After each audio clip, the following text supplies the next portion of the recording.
I weighed 430 pounds at one point in time, and I just, I knew I had an issue with sugar and comfort foods.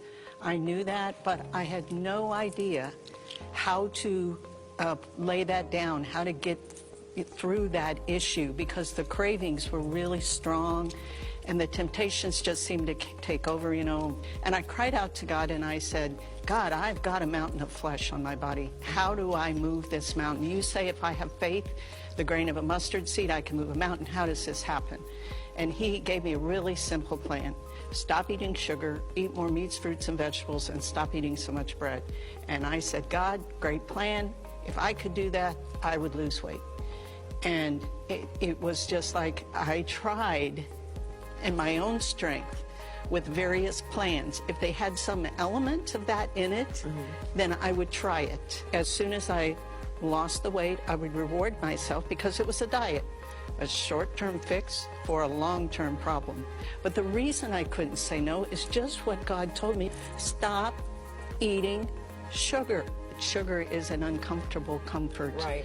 It does comfort us for a short time, but then it spikes us and we need more the next time to get to that same place. Right. Okay, so if I stop and get it out of my system, I'm not going to crave it anymore, and that is true. That happened with me. The thing I did to go through the process of getting rid of sugar was I started with my trigger food, and my trigger food was candy. And so I stopped eating candy, and I started something else in its place. And what I started was exercise 3 times a week.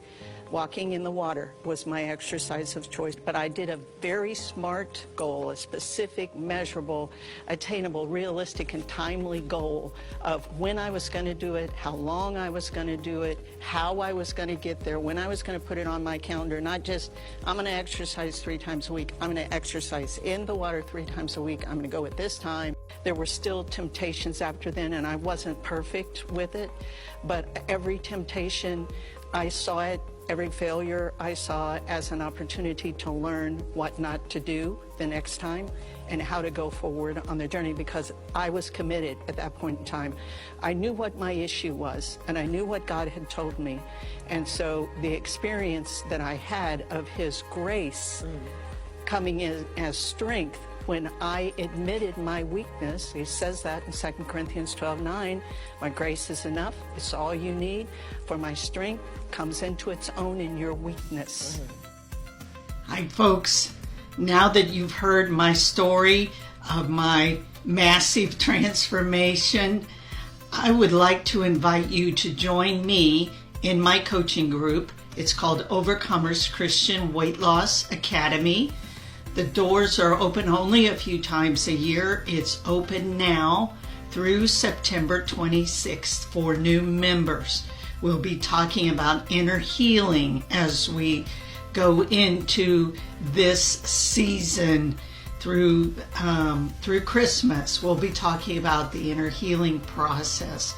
I invite you to join me by going to the link that appears at the end of this video. Sweet grace for your journey.